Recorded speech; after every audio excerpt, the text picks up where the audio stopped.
বঞ্চিত বাতিকৰণৰ বঞ্চিত সকলোবোৰ শিক্ষাগুৰুকে মোৰ আন্তৰিক শ্ৰদ্ধা আৰু আমি অভিনন্দন জ্ঞাপন কৰিলোঁ।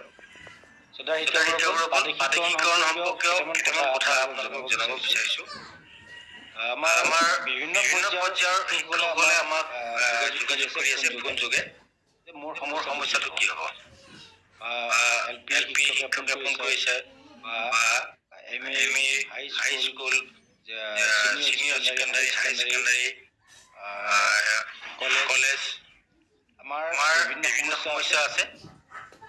এটা কথা আপোনালোকক আমি অৱগত কৰিব বিচাৰিছোঁ যে আমি সদৌ অসম সহপাঠীকৃত শিক্ষক সংস্থাই দীৰ্ঘদিন আন্দোলন, প্ৰত্যাহ্বান, ধৰ্ণা এই কাৰ্যসূচীবিলাক লৈ আহিছোঁ। তাৰ ফলশ্ৰুতিতে মাননীয় মুখ্যমন্ত্ৰী মহোদয়ে ইতিমধ্যে আমাৰ বাতিকীকৰণৰ যিটো জ্বলন্ত সমস্যা, এই সমস্যাটো সমাধানৰ এটা গতি দিব বিচাৰিছে। আমি এই গতিটোত সহযোগিতাৰ প্ৰস্তাৱ কৰিছোঁ।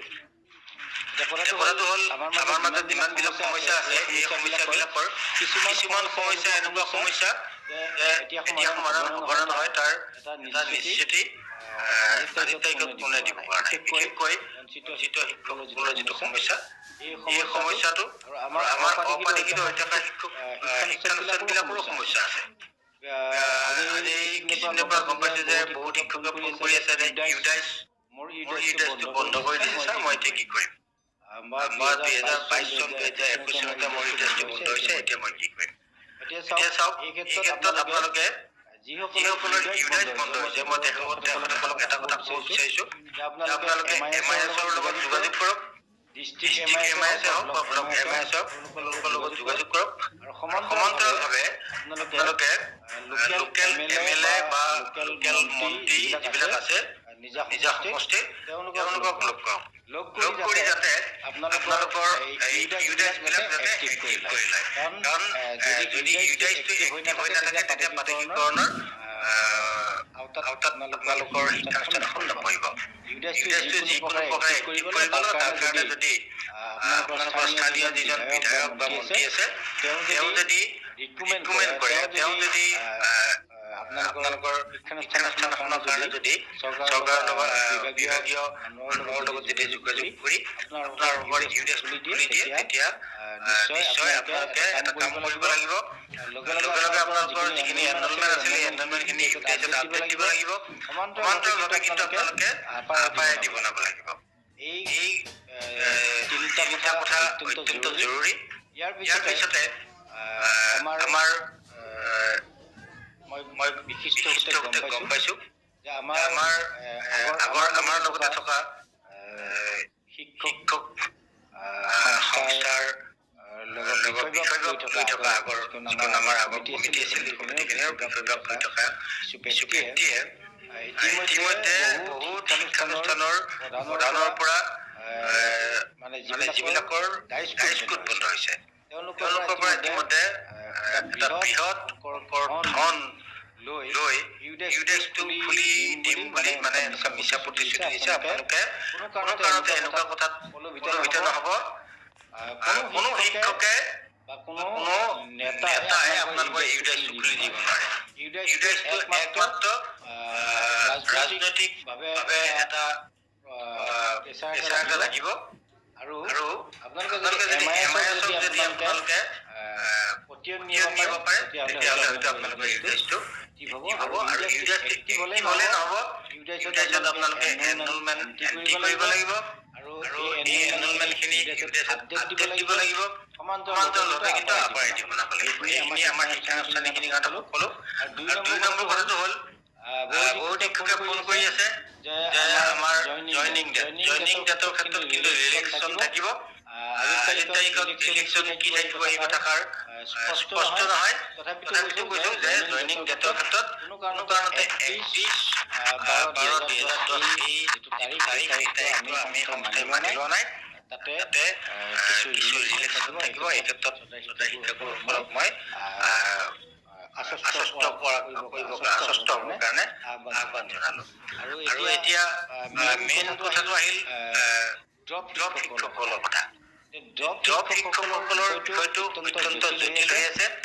চৰকাৰখনে এতিয়াও ড্ৰপ শিক্ষকসকলৰ যিটো বিষয়বস্তু এই বিষয়বস্তুটোক এটা সমাধানৰ গতি দিবৰ কাৰণে বা সমাধানৰ কাৰণে তেখেতসকলে কোনো ধৰণৰ প্ৰস্তুতি লোৱা নাই বুলি আমি বিশিষ্টভাৱে গম পাইছোঁ। এই ক্ষেত্ৰত কিন্তু আমাৰ শিক্ষকসকলৰ ঐকান্তিক এটা প্ৰচেষ্টা অত্যন্ত জৰুৰী, এতিয়াও প্ৰয়োজনীয় আছে।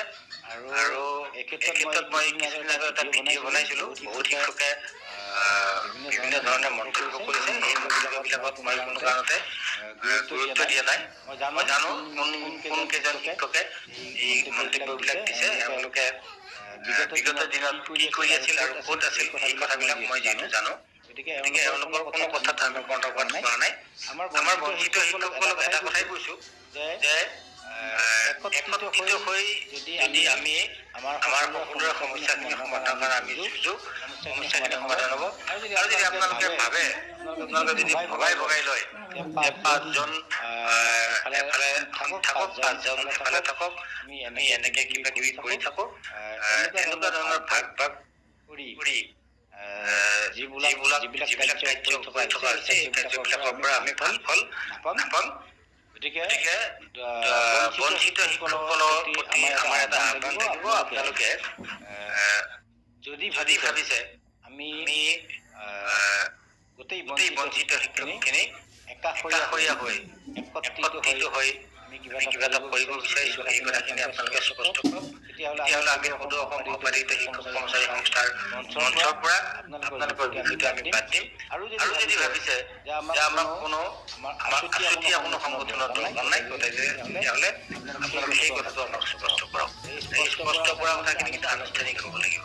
যিকেইজন নেতা বা নেত্ৰীয়ে এই আপোনালোকক প্ৰতিনিধিত্ব কৰি আপোনালোকৰ সমস্যাটো আৰু জটিল কৰি তুলিছে, তেওঁলোকক আপোনালোকে নৎসাত কৰিব পাৰিব নোৱাৰে। আপোনালোকে যদি তেওঁলোকক নৎসাত কৰিব নোৱাৰে, তেওঁলোকক যদি আপোনালোকে বাধা দিব নোৱাৰে, তেওঁলোকে যিবিলাক দুষ্কাৰ্য কৰি আছে সেইবিলাক যদি বাধা দিব নোৱাৰে, তেতিয়াহ'লে আমি ভাবিছোঁ সদৌ অসম সহপাঠীত শিক্ষক কৰ্মচাৰী সংস্থাৰ মঞ্চত ইয়াৰ এটা মুকলি আলোচনা আমি উচিত পাতিম। এই মুকলি আলোচনাৰ ভিত্তিত আপোনালোকৰ বিষয়টো তাত বঞ্চিত শিক্ষক কৰ্মচাৰীসকলৰ যিটো বিষয়টো সদৌ অসম সহপাঠীত শিক্ষক কৰ্মচাৰী সংস্থাৰ যি দাবী চনত আছে, দাবী চনদত থাকিব নে নাথাকিব, এই কথাটো কিন্তু আপোনালোকে নিজে নিশ্চিত দিব লাগিব। হয় এই ড্ৰপ সন্থা বোলা এই সংস্থাটোক আপোনালোকে নৎসাত কৰিব লাগিব, নহয় আমাৰ সংস্থাৰ পৰা আপোনালোকৰ দাবীটো শুদ্ধ কৰিব লাগিব। এই কথাটো আপোনালোকক ক'লোঁ। গতিকে মই এটা কথাই কৈছোঁ যে এই দল সংগঠনবিলাক জীয়াই থাকে আমাৰ শিক্ষকসকলৰ কাৰণে। আমি শিক্ষকসকলে যদি নৎসাত কৰোঁ, আমি যদি শিক্ষকসকলক সমৰ্থন নিদিওঁ, তেতিয়া সংস্থা জীয়াই থাকিব নোৱাৰে।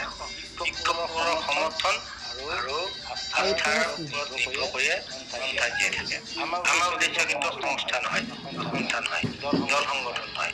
আমাৰ উদ্দেশ্য প্ৰাধিকৰণ যেতিয়াই হ'ব, তাৰপিছত আমাৰ এই দল সংগঠনৰ কোনো ন্যায্যতা নাথাকিব। গতিকে আপোনালোকে চিন্তা কৰক, ভাবক, চিন্তি এটা সুস্থিৰ সিদ্ধান্ত কৰিব। আমি খুব কম দিনৰ ভিতৰতে সদৌ অসম সহপাঠীত শিক্ষক কৰ্মচাৰী সংস্থাৰ মঞ্চত এই বিষয়টো আলোচনা কৰিম। আমি আনুষ্ঠানিকভাৱে আলোচনা কৰি ড্ৰপ শিক্ষকসকলে স্পষ্ট কৰিব লাগিব যে আপোনালোকক এটা আছুতীয়া সংগঠন লাগে নে নালাগে।